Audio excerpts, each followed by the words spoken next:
Good morning all. So കഴിഞ്ഞ ക്ലാസ്സിൽ നമ്മൾ കുറച്ച് കാര്യങ്ങൾ ഡിസ്കസ് ചെയ്ത് നിർത്തിയിട്ടുണ്ടായിരുന്നു. അതായത് പ്രധാനമായിട്ടും ഈ പറയുന്ന പോവർട്ടി ഉണ്ടാവാൻ കാരണങ്ങൾ എന്തൊക്കെയാണെന്നുള്ള കാര്യങ്ങൾ വരെയാണ് നമ്മൾ ഡിസ്കസ് ചെയ്ത് നിർത്തിയത്.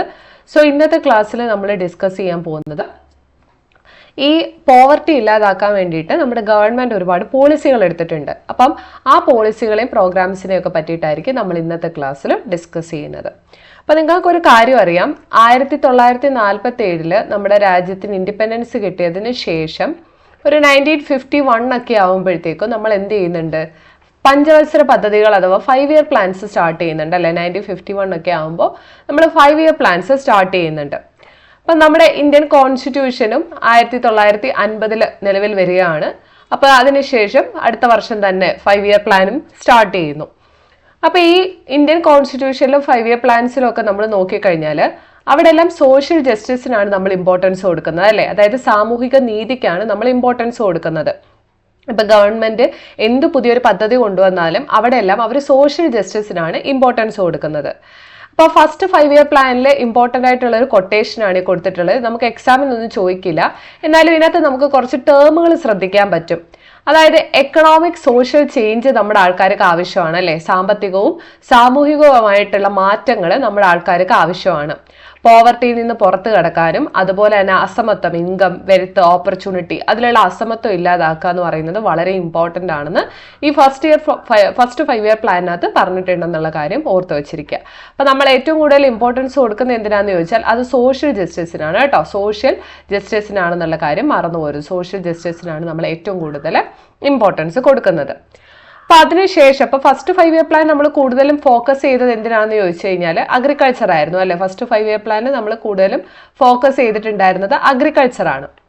എന്നാൽ സെക്കൻഡ് 5 ഇയർ പ്ലാനിലേക്ക് വരുമ്പോൾ നമ്മൾ ഇൻഡസ്ട്രിക്കാണ് കൂടുതൽ ഇമ്പോർട്ടൻസ് കൊടുത്തിട്ടുണ്ടായിരുന്നത്. ഓക്കെ, ഇൻഡസ്ട്രിക്കാണ്, വ്യവസായങ്ങൾക്കാണെന്നുള്ള കാര്യം അറിയാം, ഇൻഡസ്ട്രിക്കാണ്. പക്ഷെ ഇൻഡസ്ട്രീസിനാണെങ്കിലുമേ നമ്മൾ എന്ത് ചെയ്തിട്ടുണ്ട്, അവിടെയും നമ്മൾ ഈ ഏറ്റവും താഴെത്തട്ടിൽ കിടക്കുന്ന ആൾക്കാരുടെ ആ ഒരു എക്കണോമിക് ഡെവലപ്മെന്റിന് നമ്മൾ ഇമ്പോർട്ടൻസ് കൊടുത്തിട്ടുണ്ട്. Okay, economic development of less privileged classes of the society, അതായത് ഏറ്റവും താഴെത്തട്ടിൽ കിടക്കുന്ന ആൾക്കാരുടെ ഉന്നമനം കൂടെ നമ്മൾ എന്ത് ചെയ്തിട്ടുണ്ട്, സെക്കൻഡ് 5 ഇയർ പ്ലാനിൽ ഉൾപ്പെടുത്തിയിട്ടുണ്ടെന്നുള്ള കാര്യം ഓർത്തു വെച്ചിരിക്കുക.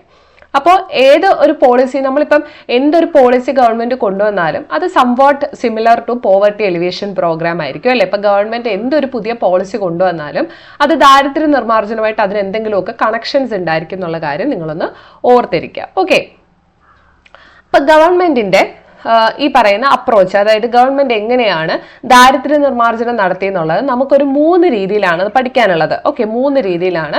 ഇത് അത്യാവശ്യം ഇമ്പോർട്ടൻ്റ് ആണ്. നമ്മുടെ അടുത്ത് ചിലപ്പോൾ ഇങ്ങനെ തന്നെ ഒരു ക്വസ്റ്റ്യൻ നമുക്ക് എക്സ്പെക്ട് ചെയ്യാം. അപ്പൊ അതിനകത്ത് ഫസ്റ്റ് ഡയമെൻഷൻ എന്ന് പറഞ്ഞു കഴിഞ്ഞാൽ ഗ്രോത്ത് ഓറിയന്റഡ് ആണ്, അഥവാ വളർച്ച സംബന്ധമായിട്ടുള്ളതാണെന്നുള്ള കാര്യം ഓർത്ത് വെച്ചിരിക്കുക. അപ്പൊ ആദ്യത്തെയാണ് നമ്മൾ പഠിക്കാൻ പോകുന്നത്. ഫസ്റ്റ് ഡയമെൻഷൻ എന്ന് പറഞ്ഞു കഴിഞ്ഞാൽ ഗ്രോത്ത് ഓറിയന്റഡ് അപ്രോച്ച് ആണ്. Okay, growth oriented approach. ഇപ്പൊ ഗ്രോത്ത് എന്ന് പറയുമ്പോൾ തന്നെ നമുക്കറിയാം, നമ്മൾ മറ്റേ ഫസ്റ്റ് 5 ഇയർ പ്ലാൻസിന്റെ ലക്ഷ്യങ്ങൾ പഠിച്ചപ്പോൾ നമ്മളവിടെ ജെംസ് എന്ന് പറയുന്ന ഒരു ഇത് പഠിച്ചതായിട്ട് നിങ്ങൾക്ക് ഓർമ്മ കാണുമായിരിക്കും. G for growth, E for equity, M for modernisation and S for self reliance അല്ലെ. അപ്പൊ ഇവിടെ ഈ G എന്ന് പഠിച്ചത് നമ്മൾ എന്തായിരുന്നു, GDP ഉണ്ടാവുന്ന വളർച്ചയാണല്ലേ. ഗ്രോത്ത് എന്ന് പറഞ്ഞു കഴിഞ്ഞാൽ ഒരു രാജ്യത്തിന്റെ GDP കൂടുന്നതിനെയാണ് നമ്മൾ എന്തെന്ന് പറയുന്നത്, ഗ്രോത്ത് കൊണ്ട് ഉദ്ദേശിക്കുന്നത് അല്ലെ, എക്കണോമിക് ഗ്രോത്ത് കൊണ്ട് ഉദ്ദേശിക്കുന്നത്. അപ്പൊ അതുപോലെ തന്നെ ഇവിടെയും GDP-യിൽ ഉണ്ടാവുന്ന വളർച്ചയാണ് നമ്മൾ എന്തെന്ന് പറയുന്നത്, ഈ പറയുന്ന ഗ്രോത്ത് എന്ന് പറയുന്നത്. അപ്പൊ അതൊരു പ്രത്യേക വിഭാഗത്തിൽ മാത്രം ഒതുങ്ങി നിൽക്കാതെ എല്ലാ സെക്ഷൻസ് ഓഫ് സൊസൈറ്റി, അതായത് ഒരു സമൂഹത്തിന്റെ എല്ലാ തട്ടുകളിലേക്കും ആ ഒരു GDP-യുടെ വളർച്ച എത്തുമ്പോഴാണ് നമ്മൾ പറയുന്നത് ദാരിദ്ര്യം ഇല്ലാതായെന്ന് അല്ലെ എക്കണോമിക് ഗ്രോത്ത് ഉണ്ടായി എന്ന് പറയുന്നത് അങ്ങനെയായിരിക്കും. അപ്പൊ 1950s അതുപോലെ തന്നെ 1960-കളുടെ ആദ്യമൊക്കെ നമ്മൾ ഫോക്കസ് ചെയ്തിരുന്നത് ഈ നമ്മുടെ പ്ലാനിങ്ങിന്റെ പ്രധാനപ്പെട്ട ലക്ഷ്യം എന്ന് പറയുന്നത് തന്നെ എന്തായിരുന്നു, ഈ ഗ്രോത്ത് കൂട്ടുക എന്നുള്ളതായിരുന്നു. ഓക്കെ, നമ്മുടെ രാജ്യത്തിന്റെ വളർച്ചാ നിരക്ക് കൂട്ടുക എന്നുള്ളതാണ് നമ്മൾ കൂടുതലും ഫോക്കസ് ചെയ്തത്. അപ്പൊ ഫസ്റ്റ് ഡയമെൻഷൻ ഏതാന്ന് ചോദിച്ചാൽ അത് ഗ്രോത്ത് ഓറിയന്റഡ് ആണെന്നുള്ള കാര്യം ഓർത്ത് വെച്ചിരിക്കുക. അപ്പം നമുക്കറിയാം ഒരു 1960-കളൊക്കെ ആകുമ്പോൾ നമ്മൾ ഗ്രീൻ റെവല്യൂഷൻ ഒക്കെ എടുക്കുന്നുണ്ട് അല്ലെ, ഗ്രീൻ റെവല്യൂഷൻ ഒക്കെ എടുക്കുന്നുണ്ട്. അപ്പൊ ആ ഗ്രീൻ റെവല്യൂഷന്റെ ഒക്കെ ഭാഗമായിട്ട് വളരെ പിന്നാക്കം നിന്ന പല സ്ഥലങ്ങളിലും ഡെവലപ്മെന്റ് കൊണ്ടുവരാനായിട്ട് ഗവൺമെന്റിന് സാധിച്ചിട്ടുണ്ട്. റാപ്പിഡ് ഇൻഡസ്ട്രിയൽ ഡെവലപ്മെന്റ് അല്ലെ, അതായത് നമ്മൾ സെക്കൻഡ് 5 ഇയർ പ്ലാനിൽ പഠിച്ച കാര്യമാണ്. സെക്കൻഡ് 5 ഇയർ പ്ലാനിന്റെ ഏറ്റവും ഇമ്പോർട്ടന്റ് ആയിട്ടുള്ള ഒരു ഫീച്ചർ ആയിരുന്നു എന്തെന്ന് പറയുന്നത്, റാപ്പിഡ് ഇൻഡസ്ട്രിയലൈസേഷൻ എന്ന് പറയുന്നത്. അപ്പൊ അതൊക്കെ നമുക്ക് സാധിച്ചത് എങ്ങനെയാണെന്ന് ചോദിച്ചാൽ ഈ ഒരു ഗ്രോത്ത് ഓറിയന്റഡ് അപ്രോച്ച് കാരണമാണെന്നുള്ള കാര്യം ഓർത്ത് വെച്ചിരിക്കുക. ഓക്കെ, അതുപോലെ തന്നെ നമ്മുടെ രാജ്യത്തിന്റെ മറ്റൊരു പ്രത്യേകത എന്ന് പറയുന്നത് നമ്മുടെ അവിടെ പോപ്പുലേഷൻ ഭയങ്കര കൂടുതലാണ് അല്ലെ. അപ്പൊ പോപ്പുലേഷൻ കൂടിയാൽ തന്നെ എന്താണ്, ആ ഒരു പുവറും റിച്ചും തമ്മിലുള്ള ഗ്യാപ്പ് കൂടുകയാണ്. അതായത് പാവപ്പെട്ടവരായിരിക്കും, ഇപ്പം ഇന്ത്യ പോലെ ഒരു രാജ്യം എടുത്തു കഴിഞ്ഞാൽ ഇവിടെ പാവപ്പെട്ട ആൾക്കാരായിരിക്കും എണ്ണത്തിൽ കൂടുതൽ എന്ന് പറയുന്നത് അല്ലെ. അപ്പൊ പോപ്പുലേഷൻ കൂടിയാൽ ഉറപ്പായിട്ടും പെർ ക്യാപിറ്റ ഇൻകം കുറയും. എന്തായിരുന്നു പെർ ക്യാപിറ്റ ഇൻകം എന്ന് പറയുന്നത്? പെർ ക്യാപിറ്റ ഇൻകം എന്ന് പറഞ്ഞാൽ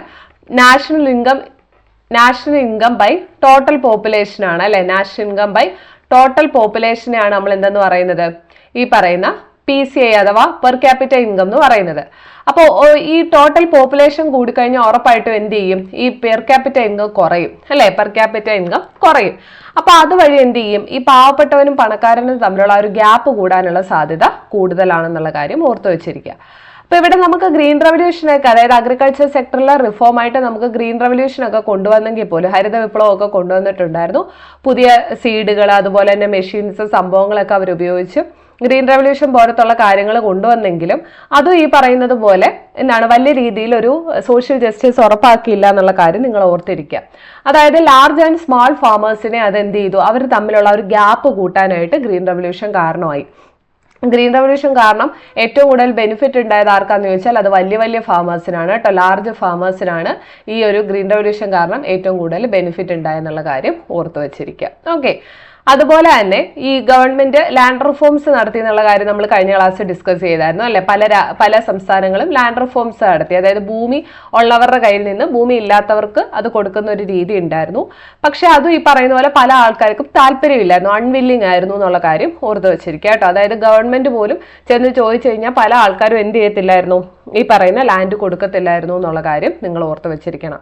അപ്പൊ ഈ എക്കണോമിക് ഗ്രോത്ത് സാധാരണക്കാരെ ബെനിഫിറ്റ് ചെയ്തോ എന്ന് ചോദിച്ചു കഴിഞ്ഞാൽ ഇല്ല എന്നായിരിക്കും നമ്മുടെ ഉത്തരം കേട്ടോ. അപ്പം സാധാരണ ആൾക്കാർക്ക് ഈ പറയുന്ന ഈ economic growth oriented approach helpful ആയോ എന്ന് ചോദിച്ചു കഴിഞ്ഞാൽ ഇല്ല എന്ന് നിങ്ങൾക്ക് പറയാൻ പറ്റും. ഓക്കെ, അപ്പൊ അങ്ങനെ നമ്മൾ വേറെ വേറെ രീതികൾ ഇങ്ങനെ നോക്കിക്കൊണ്ടിരിക്കുമ്പോഴാണ് ഈ പറയുന്ന നമ്മൾ എന്തുകൊണ്ട് ആൾക്കാർക്ക് ജോലി കൊടുത്തുകൂടാ, അതായത് ആൾക്കാർക്ക് ജോലി കൊടുത്തുകൊണ്ട് നമുക്ക് എന്തുകൊണ്ട് നമ്മുടെ രാജ്യത്തിന്റെ ഗ്രോത്ത് കൂട്ടിക്കൂടാന്നുള്ളൊരു ചിന്ത വരുന്നത് അപ്പോഴാണ്.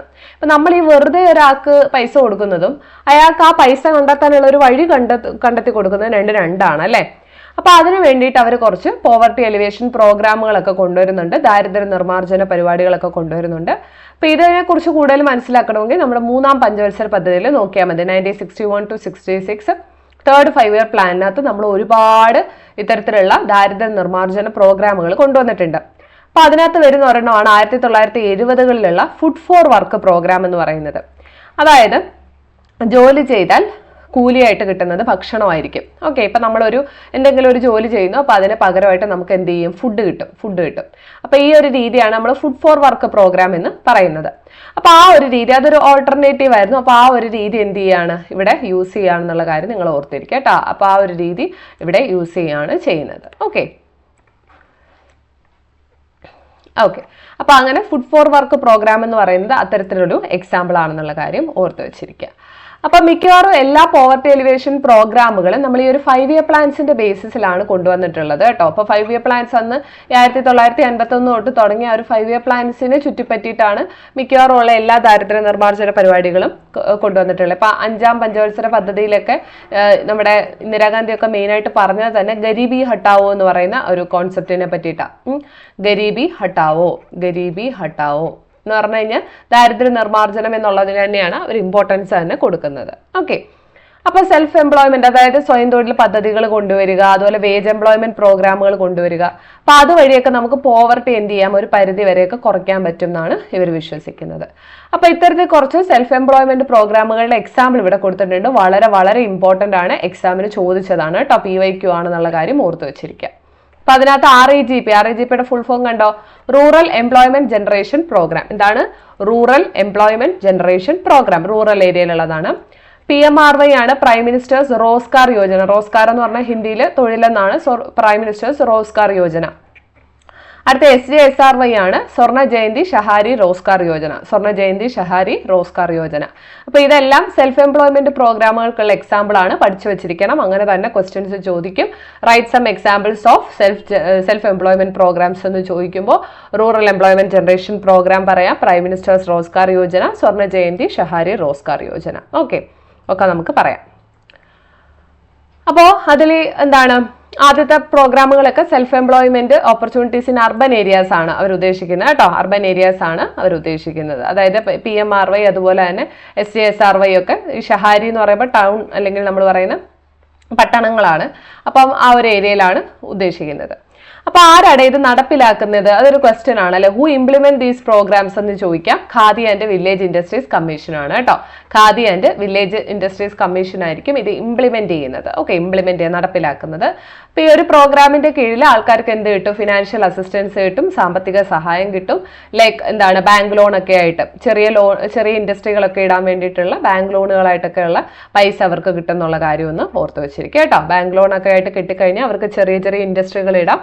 അപ്പൊ അതുവഴി അവർക്കൊരു വരുമാനം ആവുമല്ലോ. അപ്പൊ അതാണ് അവിടെ ഉദ്ദേശിക്കുന്നത്. ഓക്കെ, അതുപോലെ തന്നെ ഈ PMRY പോലത്തുള്ള സ്കീം, പ്രധാനമന്ത്രി പ്രൈം മിനിസ്റ്റേഴ്സ് റോസ്കാർ യോജന വഴി ഈ വിദ്യാഭ്യാസം ഉള്ള തന്നെ എന്നാൽ തൊഴിലില്ലാത്ത ലോ ഇൻകം ഫാമിലീസിൽ നിന്നുള്ള ആൾക്കാരുണ്ടല്ലോ, ഈ റൂറൽ അർബൻ ഏരിയാസിലൊക്കെ തന്നെ നല്ല പഠിച്ചിട്ടുള്ള ആൾക്കാരായിരിക്കും. പക്ഷെ വീട്ടിലെ സ്ഥിതിഗതികൾ കാരണം അവർക്കൊരു തൊഴിൽ കണ്ടെത്താൻ പോവാത്ത സിറ്റുവേഷൻ ഉണ്ടാവും.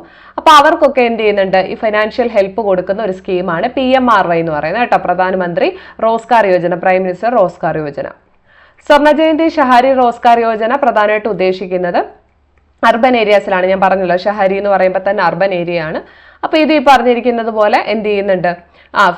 എംപ്ലോയ്മെന്റ് ഓപ്പർച്യൂണിറ്റീസ് കൊടുക്കുന്നുണ്ടെന്നുള്ള കാര്യം ഓർത്ത് വെച്ചിരിക്കുക. ഓക്കെ, അപ്പൊ ആദ്യമൊക്കെ എന്ന് പറഞ്ഞാൽ സെൽഫ് എംപ്ലോയ്മെന്റ് പ്രോഗ്രാംസിന്റെ കീഴിൽ ഫിനാൻഷ്യൽ അസിസ്റ്റൻസ് ഫാമിലീസിനും ഇൻഡിവിജ്വൽസിനും ഒക്കെ നൽകുമായിരുന്നു എന്നുള്ള കാര്യം കൂടെ ഓർത്ത് വെച്ചിരിക്കുക. അപ്പൊ ഇപ്പം എഡ്യൂക്കേറ്റഡ് ആയിട്ടുള്ള ആൾക്കാർക്ക് നമ്മൾ എന്ത് ചെയ്യുന്നുണ്ട്? അവർക്ക് ഒരു തൊഴിൽ കണ്ടെത്താനുള്ള സാധ്യതകളാണ് അവിടെ നമ്മൾ ഒരുക്കി കൊടുക്കുന്നത്. ഓക്കെ, അപ്പൊ ആദ്യമൊക്കെ എന്ന് പറഞ്ഞു കഴിഞ്ഞാൽ നമ്മുടെ എന്താണ് ഈ സെൽഫ് എംപ്ലോയ്മെന്റ് പ്രോഗ്രാമുകൾക്ക് കീഴിൽ ഫിനാൻഷ്യൽ അസിസ്റ്റൻസ് കൊടുത്തോണ്ടിരുന്നത് ഫാമിലീസിനും ഇൻഡിവിജ്വൽസിനും ഒക്കെ ആയിരുന്നു. പക്ഷെ ഇപ്പൊ അത് ഒരു 1990s ഒക്കെ തൊട്ട് ആ ഒരു രീതി മാറി. ഓക്കെ, അപ്പോ ഇപ്പൊ അത് മാറിയിട്ട് സെൽഫ് ഹെൽപ്പ് ഗ്രൂപ്പ് എന്ന് പറയുന്ന ഒരു സംഭവത്തിനാണ് നമ്മൾ ഇമ്പോർട്ടൻസ് കൊടുക്കുന്നത്. നിങ്ങൾക്ക് ഈ കുടുംബശ്രീ നിങ്ങൾ കേട്ടിട്ടുണ്ടായിരിക്കും. കുടുംബശ്രീ ഒരു നല്ല എക്സാമ്പിൾ ആണ്. ഈ സെൽഫ് ഹെൽപ്പ് ഗ്രൂപ്പിനുള്ള ഒരു നല്ല എക്സാമ്പിൾ ആണ് കുടുംബശ്രീ എന്ന് പറയുന്നത്. അതായത് കുടുംബശ്രീയിൽ എങ്ങനെയാന്ന് വെച്ച് കഴിഞ്ഞാൽ ഓരോ ആഴ്ചയിലും പോയി അവർ കുറച്ച് പിരിവിടും. എന്നിട്ട് അവർ തന്നെ എന്ത് ചെയ്യും? അവരുടെ ആ ഒരു ഗ്രൂപ്പിനകത്ത് തന്നെ കുറച്ച് ലോണൊക്കെ സെക്യൂർ ചെയ്യാൻ നോക്കും. ഇപ്പം പല ബാങ്കുകൾ അവർക്ക് ലോണുകളൊക്കെ കൊടുത്ത് സഹായിക്കും. അത് ഇവരെന്ത് ചെയ്യും? ഈ ഒരു ആൾക്കാർക്ക് അല്ലെ, അതിനുള്ളിലുള്ള ആൾക്കാർക്ക് അവർ ലോണുകളായിട്ടൊക്കെ കൊടുക്കും. അപ്പം മണി സേവിങ് നടക്കുന്നുണ്ട്. അതുപോലെ തന്നെ ക്രെഡിറ്റ് ഡെബിറ്റ് ഫെസിലിറ്റീസ് അവിടെ സാധ്യമാവുന്നുണ്ട്. അപ്പൊ അങ്ങനെ സെൽഫ് ഹെൽപ്പ് ഗ്രൂപ്പ്, അതിന് നമ്മളൊരു പേര് പറയും, SHG എന്ന് പറയും കേട്ടോ. SHG സെൽഫ് ഹെൽപ്പ് ഗ്രൂപ്പിന് പറയുന്നതാണ് SHG. അപ്പൊ കുടുംബശ്രീ ഒരു നല്ല എക്സാമ്പിൾ ആണ് കേട്ടോ, സെൽഫ് ഹെൽപ്പ് ഗ്രൂപ്പിന് എക്സാമ്പിൾ ആണ്. എന്നിട്ട് എന്ത് ചെയ്യും? പിന്നെ ബാങ്കുകൾ, ഈ ബാങ്കുകളിലൂടെ എന്ത് ചെയ്യും? ഗവൺമെന്റ് ഇവർക്ക് വേണ്ട സഹായങ്ങൾ, അതായത് SHGകൾക്ക് വേണ്ട സഹായങ്ങൾ കൊടുക്കും. ഓക്കെ, എന്നിട്ട് അതിനെ ബേസ് ചെയ്തിട്ട് വേണമെങ്കിൽ ഇവർക്ക് എന്തെങ്കിലും സ്വയം തൊഴിൽ പദ്ധതികൾ വേണമെങ്കിലും ചെയ്യാം. ഓക്കെ, അപ്പൊ ഈ കിട്ടുന്ന ലോൺ വെച്ചിട്ട് അവർക്ക് എന്ത് ചെയ്യാം? എന്തെങ്കിലും സെൽഫ് എംപ്ലോയ്മെന്റ് നടത്തണമെങ്കിൽ അതും ഓക്കെ ആണ്. ഓക്കെ, സെൽഫ് എംപ്ലോയ്മെന്റ് വേണമെങ്കിൽ അതും ഓക്കെ ആണെന്നുള്ള കാര്യം ഓർത്ത് വെച്ചിരിക്കുക. ഓക്കെ, സെൽഫ് എംപ്ലോയ്മെന്റും പോസിബിൾ ആണ്. ഓക്കെ, സ്വർണ്ണ ജയന്തി ഗ്രാം സ്വരോസ്കാർ യോജന എന്ന് പറയുന്ന ഒരു പ്രോഗ്രാമിന്റെ SGSY അത് അങ്ങനത്തെ ഒരു പ്രോഗ്രാമാണ്. ഓക്കെ, ഇപ്പൊ അതിന്റെ പേര് മാറ്റിയിട്ട് നമ്മൾ NRLMന്റെ കീഴിലേക്ക് കൊണ്ടുവന്നിട്ടുണ്ട്. NRLM എന്ന് പറയുമ്പോൾ നാഷണൽ റൂറൽ ലൈവ്ലിഹുഡ്സ് മിഷൻ ആണ് NRLM. അതുപോലെ തന്നെ NULM എന്നും ഉണ്ട് കേട്ടോ. NULM ഉണ്ട്, നാഷണൽ റൂറൽ ലൈവ്ലിഹുഡ്സ് മിഷൻ ഉണ്ട്. അത് അർബൻ ഉള്ള ആൾക്കാർക്കാണ്. റൂറലുള്ള ആൾക്കാർക്ക് വേണ്ടിയിട്ട് NRLM ഉണ്ട്. അപ്പം SGSY എന്ന് പറയുന്ന സ്വർണ്ണ ജയന്തി ഗ്രാം സ്വരോസ്കാർ യോജനയാണ്. പിന്നീട് NRLM-ഉം അതുപോലെ അർബൻ ഏരിയയിലാണെങ്കിൽ NULM ആയിട്ടൊക്കെ മാറുന്നത്. അപ്പൊ സെൽഫ് എംപ്ലോയ്മെന്റ്, സ്വരോസ്കാർ എന്ന് പറഞ്ഞു കഴിഞ്ഞാൽ സെൽഫ് എംപ്ലോയ്മെന്റ് എന്നാണ് ഉദ്ദേശിക്കുന്നത്. ഓക്കെ, ഇതിന്റെ എല്ലാം ഫുൾ ഫോം പഠിച്ചു വെച്ചേക്കണം കേട്ടോ, ഇമ്പോർട്ടൻ്റ് ആണ്. അതായത് നമ്മൾ പഠിച്ച RAGP ഇമ്പോർട്ടൻ്റ് ആണ്. അതുപോലെ തന്നെ SGSRY, സ്വർണ്ണ ജയന്തി സ്വരോസ്കാർ യോജന, SGSY,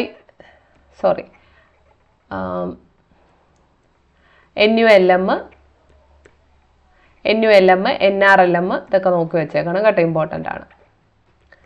ഓക്കെ, ഇനി ഗവൺമെന്റിന് ഇതുപോലെ തന്നെ വെറൈറ്റി പ്രോഗ്രാമുകൾ ഉണ്ട്. എന്തിനാന്ന് വെച്ച് കഴിഞ്ഞാൽ ഇപ്പൊ റൂറൽ ഏരിയാസിൽ തന്നെ പ്രത്യേകിച്ച് ഈ കഴിവുകളൊന്നും ഇല്ലാത്ത, അതായത് സ്കിൽസ് ഒന്നും ഇല്ലാത്ത ആൾക്കാരുണ്ടല്ലോ, അവർക്ക് വേണ്ടിയിട്ട് നമ്മുടെ ഗവൺമെന്റ് ഒരു സ്കീം കൊണ്ടുവന്നിട്ടുണ്ട്. അതാണ് നിങ്ങൾ കേട്ടിട്ടുണ്ടായിരിക്കും തൊഴിലുറപ്പ് പദ്ധതി എന്ന്. തൊഴിലുറപ്പ് പദ്ധതി, ഈ തൊഴിലുറപ്പ് പദ്ധതി എന്ന് പറഞ്ഞാൽ ഇത്തരത്തിൽ അതായത് ഒരു സ്കില്ലൊന്നും ഇല്ലാത്ത ആൾക്കാരുണ്ടല്ലോ, പ്രത്യേകിച്ച് വിദ്യാഭ്യാസമൊന്നും ഇല്ലാത്ത അങ്ങനെയുള്ള ആൾക്കാർക്ക് 100 ദിവസത്തെ തൊഴിൽ ഉറപ്പുവരുത്താൻ വേണ്ടിയിട്ടുള്ള ഒരു പദ്ധതിയാണ് ഈ തൊഴിലുറപ്പ് പദ്ധതി എന്ന് പറയുന്നത് കേട്ടോ. തൊഴിലുറപ്പ് പദ്ധതി.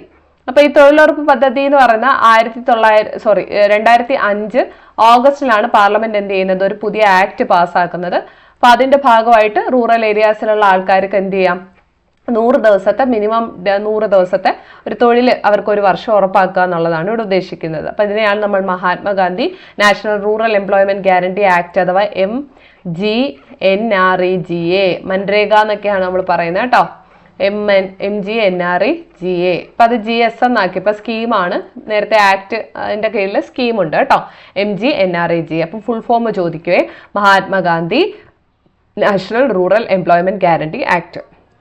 ഓക്കെ. അപ്പം ഈ പാവപ്പെട്ട ആൾക്കാരിൽ അവർക്ക് വർക്ക് ചെയ്യാൻ താല്പര്യം ഉണ്ടെന്നുണ്ടെങ്കിൽ ഈ ഒരു പ്രോഗ്രാം നടക്കുന്നിടത്ത് പോയിട്ട് അവർക്ക് ജോലി ചെയ്യാനായിട്ട് പറ്റും. ഓക്കെ. ഇപ്പൊ 2013-14 ഒരു കണക്ക് കണ്ടോ, ഏകദേശം 5 കോടി ആൾക്കാർക്കാണ് എന്ത് ചെയ്തിട്ടുള്ളത്, ഈ MGNREGA കീഴിൽ തൊഴിൽ കിട്ടിയിട്ടുള്ളത് കേട്ടോ. ഇപ്പൊ നമ്മുടെ കേരളത്തിലൊക്കെ ഒരു ദിവസത്തെ രൂപ അങ്ങനെ ഇങ്ങനെ പറയാറുണ്ട്, 346 രൂപ ഏറ്റവും കൂടുതൽ, ഹരിയാനയിലാണ് ഏറ്റവും കുറവെന്നൊക്കെ പറഞ്ഞിട്ട് ഇങ്ങനെ ഓരോ സംസ്ഥാനത്തിനും ഒരു ദിവസത്തെ കൂലി അവരായിരിക്കും തീരുമാനിക്കുന്നത്. ഓക്കെ. അപ്പോൾ MGNREGA കുറിച്ച് എങ്ങനെ ചോദിക്കുവാണെങ്കിൽ നിങ്ങൾ ഇമ്പോർട്ടൻ്റ് ആയിട്ട് പറയേണ്ടത് വേജ് എംപ്ലോയ്മെന്റ് ആണ്, അതായത് ശമ്പളം കൂലിയായിരിക്കും കിട്ടുന്നത്. റൂറൽ ഏരിയാസിലാണ്. അതുപോലെ 100 ദിവസത്തെ മിനിമം വർക്ക് അവിടെ പോസിബിൾ ആവുന്നുണ്ട്. ഇനി നമുക്ക് പ്രത്യേകിച്ച് കഴിവ് വല്ലതും വേണമെന്ന് ചോദിച്ചാൽ വേണ്ട, സ്കിൽസ് ഒന്നും ഇല്ലെങ്കിൽ കുഴപ്പമില്ല, അവിടെ നമുക്ക് ഈ ഒരു ജോലി ചെയ്യാനായിട്ട് പറ്റും. ഓക്കെ. അപ്പോൾ അതാണ് ഇപ്പം നമുക്ക് സെക്കൻഡ് അപ്രോച്ചിൽ വരുന്നത് സെൽഫ് ഹെൽപ്പ് ഗ്രൂപ്പിന്റെ കാര്യങ്ങളാണ് കേട്ടോ. സെൽഫ് ഹെൽപ്പ് ഗ്രൂപ്പിന്റെ സെക്കൻഡ് പോയിന്റ് താണ്ട് ഇവിടെ നമ്മൾ പറഞ്ഞിട്ടുണ്ടായിരുന്നു. ഓക്കെ. സെക്കൻഡ് അപ്രോച്ചിൽ എന്ന് പറയുമ്പോൾ നമ്മൾ ഈ എന്താണ് വർക്ക് ജനറേഷൻ ആണ് ഉദ്ദേശിക്കുന്നത്. ആദ്യത്തേൽ നമ്മൾ ഗ്രോത്ത് ആണെങ്കിൽ സെക്കൻഡിൽ നമ്മൾ വർക്ക് ജനറേഷൻ ആണ് ഉദ്ദേശിക്കുന്നത്. അങ്ങനെയാണെങ്കിൽ നമുക്ക് മൂന്നാമത്തേലേക്ക് പോകാം. മൂന്നാമത്തേൽ നമ്മൾ എന്താ ചെയ്യുന്നതെന്ന് വെച്ചാൽ ആൾക്കാർക്ക് വേണ്ട മിനിമം ബേസിക് കമ്മ്യൂണിറ്റീസ് ഉറപ്പുവരുത്തുകയാണ്. അവർക്ക് വേണ്ട മിനിമം കാര്യങ്ങൾ നമ്മൾ ഉറപ്പുവരുത്തുകയാണ്. അതാണ് മൂന്നാമത്തത് കേട്ടോ. അതായത് ആൾക്കാർക്ക് മിനിമം എന്തൊക്കെ വേണം അത് ഉറപ്പുവരുത്തുന്നതിനെയാണ് പറയുന്നത്. സോ ഫസ്റ്റ് നമ്മൾ പഠിച്ചത് ഗ്രോത്ത് ആണ്, ഗ്രോത്ത് ഓറിയന്റഡ് അപ്രോച്ച് ആണ്. സെക്കൻഡ് എന്ന് പറയുന്നത് വർക്ക് ജനറേഷൻ ആണ്. തേർഡ് വൺ ഇപ്പം നമ്മൾ പറയുന്നത് ബേസിക് അമ്യൂണിറ്റീസ് ആണ് കേട്ടോ.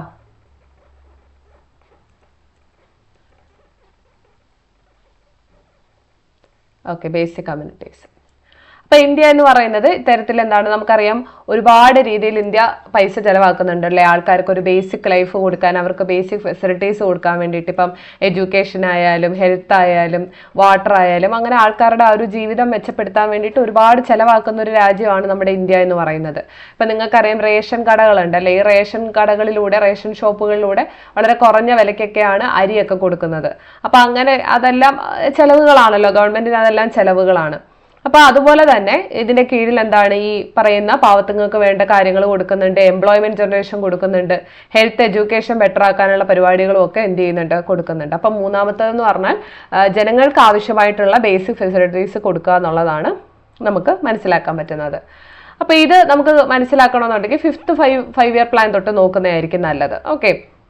അതായത് ഈ പറയുന്ന എംപ്ലോയ്മെന്റ് ഓപ്പർച്യൂണിറ്റീസ് കൂടിയെങ്കിലും, അതായത് ഫസ്റ്റ് 5 ഇയർ പ്ലാനിൽ നിന്ന് നമ്മൾ 5th വരുമ്പോൾ എംപ്ലോയ്മെന്റ് ജനറേഷൻ കൂടിയെന്ന് നമുക്കറിയാം. പക്ഷെ അതുകൊണ്ട് ആൾക്കാർക്ക് ബേസിക് ഫെസിലിറ്റീസ് കിട്ടുന്നുണ്ടോ എന്നുള്ളത് മറ്റൊരു ചോദ്യമാണ് അല്ലേ. അപ്പം അതുകൊണ്ട് ഈ പറയുന്ന ഒരു ഇൻവെസ്റ്റ്മെന്റ് ആയിട്ട്, അതായത് ഗവൺമെന്റ് എന്ത് ചെയ്യണം, ഈ മിനിമം ഫെസിലിറ്റീസ് കൂടെ ഉറപ്പാക്കണം, ബേസിക് ഫെസിലിറ്റീസ് കൂടെ ഉറപ്പാക്കണം എന്ന് പറയുന്ന ഒരു രീതിയിലേക്ക് അവർ വരികയാണ് കേട്ടോ. ബേസിക് ഫെസിലിറ്റീസ് കൂടെ ഉറപ്പാക്കണം എന്നുള്ള രീതിയിലേക്ക് അവർ വരികയാണെന്നുള്ള കാര്യം ഓർത്ത് വെച്ചിരിക്കുക. ഓക്കെ. അപ്പൊ അതിനകത്ത് വരുന്നതാണ് ഫുഡ് ഗ്രെയിൻസ്, അതുപോലെ education, health, nutrition, drinking water, വീട്, കമ്മ്യൂണിക്കേഷൻ, ഇലക്ട്രിസിറ്റി. ഇതെല്ലാം ഒരു വ്യക്തിക്ക് ഏറ്റവും ബേസിക് ആയിട്ട് മിനിമം വേണ്ട കാര്യങ്ങളാണ് അല്ലെ, ബെയർ മിനിമം ആണ്. അപ്പം ആ കാര്യങ്ങളെല്ലാം എന്ത് ചെയ്യണം, ഇവർ ഉറപ്പുവരുത്തണം എന്നുള്ളതാണ് ഇവിടെ ഉദ്ദേശിക്കുന്നത്. ഓക്കെ. അപ്പൊ ഒരു ബേസിക് ഫെസിലിറ്റീസ് എല്ലാം ഉറപ്പുവരുത്തുക. അപ്പൊ ഇതിനു വേണ്ടിയിട്ട് നമുക്ക് പല സ്കീമുകളുണ്ട്. അതിൽ ഒന്നാമതാണ് നിങ്ങൾ കേട്ടിട്ടുള്ള PDS എന്ന് പറയുന്നത്, കേട്ടിട്ടുണ്ടായിരിക്കുമല്ലോ. PDS, public distribution system.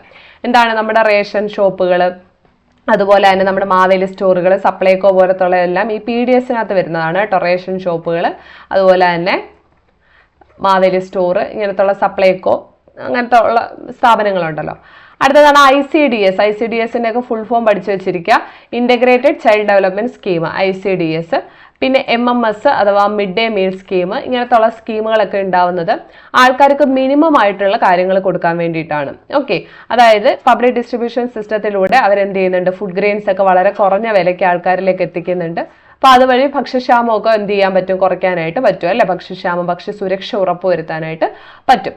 പിന്നെ ICDS എന്ന് പറയുമ്പോൾ കുട്ടികൾക്കും അതുപോലെ തന്നെ പാലൂട്ടുന്ന അമ്മമാർക്കും ഒക്കെ ന്യൂട്രീഷനും സംഭവങ്ങളൊക്കെ കൊടുക്കാൻ വേണ്ടിയിട്ടാണ് നമുക്ക് ICDS എന്ന് പറയുന്ന പദ്ധതി ഉള്ളത് അല്ലേ. നിങ്ങൾ കേട്ടിട്ടുണ്ടായിരിക്കും, അംഗനവാടിയൊക്കെ വഴി നമുക്ക് ഈ അമൃതം പൊടിയൊക്കെ കിട്ടത്തില്ലേ. അപ്പോൾ അതെല്ലാം ICDS സ്കീമാണ്. MMS എന്ന് പറയുമ്പോൾ സ്കൂളിലെ ഉച്ചഭക്ഷണമാണ് അല്ലെ. സ്കൂൾ സ്റ്റുഡൻസിന് വേണ്ടി ഉച്ചഭക്ഷണം, അതുവഴി നമുക്ക് ന്യൂട്രിയൻ്റ് ആയിട്ടുള്ള ഫുഡ് കൊടുക്കാൻ പറ്റും. ഇപ്പം നമ്മുടെ കേരളത്തിൽ റീസെൻ്റ്ലി ഈ ചിക്കൻ ബിരിയാണി, മന്തിയൊക്കെ കൊടുത്ത കുറേ ന്യൂസുകളൊക്കെ നിങ്ങൾ കേട്ടിട്ടുണ്ടായിരിക്കും. അപ്പോൾ അത് മാത്രമല്ല, നല്ല ന്യൂട്രിയൻസ് ആയിട്ടുള്ള ന്യൂട്രീഷനുള്ള ഫുഡുകൾ കൂടെ കൊടുക്കുക എന്നുള്ളതും പറയുന്നുണ്ട്. പിന്നെയാണ് PMGSY അഥവാ പ്രധാനമന്ത്രി ഗ്രാം സഡക് യോജന. സഡക് എന്ന് പറഞ്ഞു കഴിഞ്ഞാൽ റോഡാണ്. സോ റോഡ് ഡെവലപ്മെന്റുമായിട്ട് ബന്ധപ്പെട്ട സ്കീമാണ് പ്രധാനമന്ത്രി ഗ്രാം സഡക് യോജന. അതുപോലെ പ്രധാനമന്ത്രി ഗ്രാമോദയ യോജന, വാൽമീകി അംബേദ്കർ ആവാസ് യോജന. ഇത് നമ്മുടെ വീട് കൊടുക്കുന്നതാണ് കേട്ടോ. വീട് കൊടുക്കുന്ന ഹൗസിംഗുമായിട്ട് ബന്ധപ്പെട്ടതാണ് വാൽമീകി അംബേദ്കർ ആവാസ് യോജന എന്ന് പറയുന്നത്. ഓക്കെ, അപ്പൊ ഇതെന്ന് പറഞ്ഞു കഴിഞ്ഞാൽ ബേസിക് ഫെസിലിറ്റീസ്, അതായത് ഇൻഫ്രാസ്ട്രക്ചർ, റോഡ്, അതുപോലെ വില്ലേജ് ഡെവലപ്മെന്റ്, ഹൗസിംഗ്, ഇങ്ങനത്തെ ഉള്ള കാര്യങ്ങളുമായിട്ടൊക്കെ ബന്ധപ്പെട്ടാണെന്നുള്ള കാര്യം ഓർത്ത് വെച്ചിരിക്കാം. ഓക്കെ, അപ്പൊ ഇതൊക്കെ സക്സസ്ഫുൾ ആയെന്ന് ചോദിച്ചു കഴിഞ്ഞാൽ ഇന്ത്യ ഇതിലൊക്കെ അത്യാവശ്യം നന്നായിട്ട് തന്നെ പെർഫോം ചെയ്തിട്ടുണ്ട്. ഇപ്പൊ നമ്മുടെ ഇന്ത്യയുടെ ഒരു ഭക്ഷ്യക്ഷാമം ഒരു പരിധി വരെ കുറയ്ക്കാൻ ഈ PDS സഹായിച്ചു എന്നുള്ളതിൽ യാതൊരു ഡൗട്ടും ഇല്ല. കാരണം റേഷൻ കടകൾ വന്നതുകൊണ്ട് മാത്രമാണ് നമ്മുടെ നാട്ടിൽ ഇപ്പോൾ ഈ പട്ടിണി എന്ന് പറയുന്ന ഒരു സാധനം നല്ല രീതിക്ക് കുറഞ്ഞിട്ടുള്ളത്. കാരണം 2 രൂപയ്ക്കും 3 രൂപയ്ക്കും ഒക്കെ അരിയും സംഭവങ്ങളും AAY ഒക്കെ ഉണ്ടല്ലോ, അന്ത്യോദയ അന്ന യോജന എന്നൊക്കെ പറഞ്ഞ ഓരോ സ്കീമുകളൊക്കെ ഉണ്ട്. അപ്പം അതൊക്കെ വന്നപ്പോഴത്തേക്കും ആൾക്കാർക്ക് എന്താണ് ഈ ബുദ്ധിമുട്ട്, പട്ടിണി, അതായത് ഒരു 10-60 വർഷങ്ങൾക്ക് മുമ്പുള്ള ഒരു ഇന്ത്യ അല്ല ഇപ്പം. അപ്പോൾ ആ ഒരു വ്യത്യാസം നമുക്ക് ഫീൽ ചെയ്യാൻ പറ്റുന്നത് ഈ PDS പോലത്തുള്ള സിസ്റ്റങ്ങൾ വന്നിട്ടാണ് കേട്ടോ. അപ്പോൾ അതിൻ്റെ എക്സാമ്പിളുകൾ പഠിച്ചോണം. PDS, ICDS, MMS, പ്രധാനമന്ത്രി ഗ്രാം സഡക് യോജന, PM ഗ്രാമോദയ യോജന, വാൽമീകി അംബേദ്കർ ആവാസ് യോജനയെല്ലാം ഈ 3ാമത്തെ ഡയമെൻഷന്റെ കീഴിൽ വരുന്നതാണ്. ഇനി അതല്ലാതെ നമ്മുടെ ഗവൺമെന്റ് ഒരുപാട് സാമൂഹ്യ സുരക്ഷാ പദ്ധതികൾ കൊണ്ടുവരുന്നുണ്ട്. ഇപ്പം നമുക്ക് സ്കോളർഷിപ്പ്, പെൻഷൻ, ഇങ്ങനത്തെ ഉള്ള സംഭവങ്ങളും തരുന്നുണ്ട് അല്ലേ. സ്കോളർഷിപ്പ്, എഡ്യൂക്കേഷനൊക്കെ വേണ്ടിയിട്ട് സ്കോളർഷിപ്പുകൾ, അതുപോലെ തന്നെ ഇൻഷുറൻസ് പദ്ധതികൾ കൊണ്ടുവരുന്നുണ്ട് അല്ലെ. ഇൻഷുറൻസ് പദ്ധതികൾ, ഹെൽത്തിന് വേണ്ടിയിട്ട് ഇൻഷുറൻസ് പദ്ധതികൾ, പിന്നെ പെൻഷൻ പദ്ധതികൾ അല്ലെ. വീട്ടിലാരും നോക്കാനില്ലാത്തവർക്കൊക്കെ പെൻഷൻ പദ്ധതികൾ, മറ്റ് സാമ്പത്തിക സഹായങ്ങളൊക്കെ കൊടുക്കുന്നത് നമുക്ക് കാണാൻ പറ്റും. അപ്പോൾ അതിൻ്റെ സെൻട്രൽ ഗവൺമെന്റിന്റെ ഒരു പ്രോഗ്രാമാണ് നാഷണൽ സോഷ്യൽ അസിസ്റ്റൻസ് പ്രോഗ്രാം എന്ന് പറയുന്നത്. നാഷണൽ സോഷ്യൽ അസിസ്റ്റൻസ് പ്രോഗ്രാം എന്ന് പറയുന്നത്. അപ്പോൾ ഈ ഒരു പദ്ധതിയുടെ കീഴിൽ നമ്മുടെ മുതിർന്നവർ, അതായത് വയസ്സായ ആൾക്കാരുണ്ടല്ലോ, അവർക്കെന്ന് പറഞ്ഞു കഴിഞ്ഞാൽ അവർക്ക് ആരും അവരെ നോക്കാനില്ലെന്നുണ്ടെങ്കിൽ അവർക്ക് പെൻഷൻ കൊടുക്കുന്ന ഒരു രീതിയാണ് ഈ നാഷണൽ സോഷ്യൽ അസിസ്റ്റൻസ് പ്രോഗ്രാം കൊണ്ട് ഉദ്ദേശിക്കുന്നത്. എൽഡർലി പീപ്പിളിനെയാണ് നമ്മളിവിടെ ഉദ്ദേശിക്കുന്നത്. അത്യാവശ്യം പ്രായമായ ആൾക്കാരുണ്ടല്ലോ, അവരെ നോക്കാൻ ആരും ഇല്ലാന്നുണ്ടെങ്കിൽ അവർക്ക് പെൻഷൻ കൊടുത്തിട്ടായിരിക്കും എന്ത് ചെയ്യുന്നത്, ഗവൺമെന്റ് സഹായിക്കുന്നത്. ഓക്കെ, അപ്പൊ അതിനാണ് നാഷണൽ സോഷ്യൽ അസിസ്റ്റൻസ് പ്രോഗ്രാം എന്ന് പറയുന്നത്. അതുപോലെ തന്നെ പാവപ്പെട്ട സ്ത്രീകൾ, ഡെസ്റ്റിറ്റ്യൂട്ട് ആയിട്ടുള്ള, അതായത് വീട്ടിൽ നിന്ന് പുറത്താക്കപ്പെട്ട, അല്ലെങ്കിൽ ഈ പറയുന്ന പോലെ വിഡോസ് ഒക്കെ ഉണ്ടല്ലോ, വിധവകൾ, അങ്ങനെയുള്ള ആൾക്കാർക്കൊക്കെ എന്ത് ചെയ്യാൻ പറ്റുന്നുണ്ട്. ഡെസ്റ്റിറ്റ്യൂട്ട് എന്ന് പറഞ്ഞാൽ പുറത്താക്കപ്പെട്ടെന്നല്ല, പാവപ്പെട്ട സ്ത്രീകൾ അല്ലെ. അപ്പൊ അങ്ങനത്തെ ഉള്ള സ്ത്രീകൾക്കൊക്കെ എന്ത് ചെയ്യുന്നുണ്ട്, ഈ ഒരു സ്കീമിന്റെ കീഴിൽ അവർ എന്ത് കൊടുക്കുന്നുണ്ട്, പെൻഷനും സംഭവങ്ങളും ഒക്കെ കൊടുക്കുന്നുണ്ട്. പിന്നെ ഇൻഷുറൻസ് ഞാൻ പറഞ്ഞു, ഹെൽത്ത് ഇൻഷുറൻസ് കൊടുക്കുന്നുണ്ട് പാവപ്പെട്ട ആൾക്കാർക്ക് വേണ്ടിയിട്ട്. അപ്പൊ അതിന്റെ ഒരു എക്സാമ്പിൾ ആണ് 2014 തൊട്ട് നമ്മുടെ പ്രധാനമന്ത്രി ജൻധൻ യോജന എന്ന് പറഞ്ഞിട്ടുള്ള ഒരു സ്കീമുണ്ട്. ഓക്കെ, ഇത് എപ്പോഴും പരീക്ഷയ്ക്ക് ചോദിക്കുന്ന ഒരു സ്കീമാണ്, പുതിയ സ്കീമാണ്, അതുകൊണ്ട് ചോദിക്കും. 2014 പ്രധാനമന്ത്രി ജൻധൻ യോജന കൊണ്ടുവന്നിട്ടുണ്ട്. അതെന്താ ഉദ്ദേശിക്കുന്നതെന്ന് വെച്ചാൽ എല്ലാ ആൾക്കാർക്കും സ്വന്തമായിട്ട് അക്കൗണ്ട് ഉണ്ടായിരിക്കണം, ബാങ്ക് അക്കൗണ്ട് ഉണ്ടായിരിക്കണം. FBയിലോ ഇൻസ്റ്റയിലോ അക്കൗണ്ട് ഉള്ള കാര്യമല്ല നമ്മൾ പറയുന്നത്, സ്വന്തമായിട്ട് ബാങ്ക് അക്കൗണ്ട് ഉണ്ടായിരിക്കണം. ഓക്കെ, അതായത് അവരെന്ത് ചെയ്യണം, സേവിങ്സ് തുടങ്ങണം എന്നുള്ളതാണ് ഇവിടെ കൊണ്ട് ഉദ്ദേശിക്കുന്നത്. ഓക്കെ, അപ്പൊ സേവിങ്സ് ചെയ്യുന്നത് കൂടാതെ ഗവൺമെന്റ് എന്ത് ചെയ്യുന്നുണ്ട്, ഈ പറയുന്ന സബ്സിഡികൾ, അതുപോലെ ഗവൺമെന്റിന്റെ സ്കീമിന്റെ സംഭവമായിട്ട് വരുന്ന പെൻഷൻ സംഭവങ്ങളൊക്കെ ഈ ഒരു അക്കൗണ്ടിലേക്ക് അയച്ചു കൊടുക്കും. ഓക്കെ, അപ്പൊ അത് ഡയറക്ട്ലി ആണ്. ഇതിനൊരു പേര് നമ്മൾ പറയും DBT എന്ന് പറയും, ഡയറക്റ്റ് ബെനിഫിറ്റ് ട്രാൻസ്ഫർ. അതായത് പണ്ടത്തെ കാലത്തൊക്കെ ആണെന്നുണ്ടെങ്കിൽ നമ്മുടെ ചിലപ്പം എല്ലാവർക്കും അക്കൗണ്ട് ഉണ്ടാവില്ല. അപ്പം ഗവൺമെന്റിന്റെ എന്തെങ്കിലും പെൻഷനോ സംഭവങ്ങളോ കിട്ടുമ്പോൾ അത് വേറെ ആരുടെയെങ്കിലും ഒക്കെ കയ്യിലോട്ടായിരിക്കും ചെല്ലുന്നത്. അപ്പൊ അവർ ഈ ബെനിഫിഷ്യറീസിന് അത് കൊടുത്താലായി അല്ലേ, അതായത് കിട്ടേണ്ട ആൾക്കാർക്ക് ഇത് കിട്ടാത്ത അവസ്ഥയൊക്കെ ഉണ്ടാവും.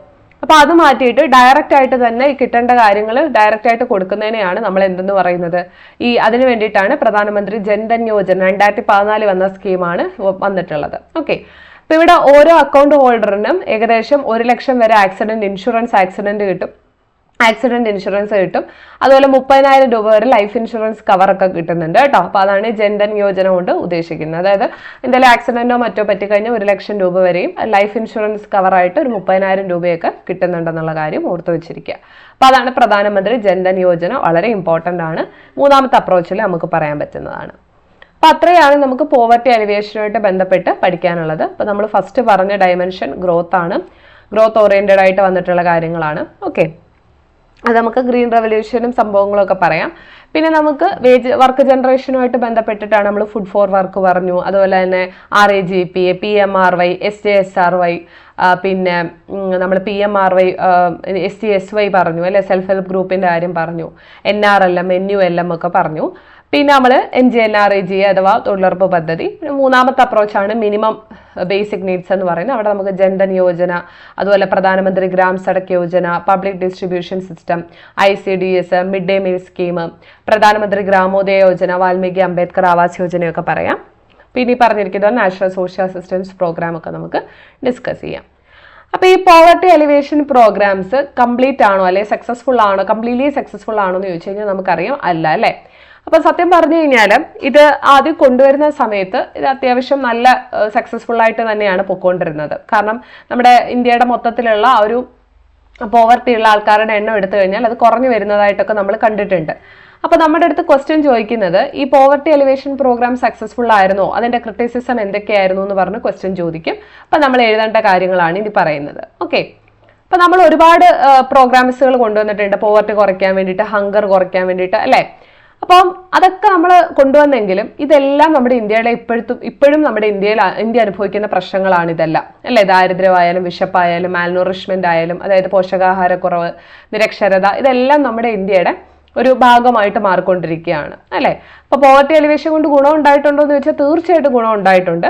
പക്ഷെ നമ്മൾ ഈ പറയുന്ന അത്ര ഒരു പെട്ടെന്നുള്ള ഒരു മാറ്റം, അവിടെ ഒരു കംപ്ലീറ്റ്ലി ഉള്ള ഒരു ട്രാൻസ്ഫോർമേഷൻ സംഭവിച്ചിട്ടില്ല എന്നുള്ള കാര്യം ഓർത്തു വെച്ചിരിക്കുക. ഓക്കെ, ഇപ്പോൾ മുകേഷ് അംബാനി ആയിരുന്നു ഒരു 10-20 കൊല്ലം മുമ്പ് നമ്മുടെ ഇന്ത്യയിലെ വൺ ഓഫ് ദ കോടീശ്വരനെങ്കിൽ ഇപ്പോഴും അദ്ദേഹം ആസ്തി കൂടിയിട്ടുണ്ടെങ്കിലേ ഉള്ളൂ അല്ലെ.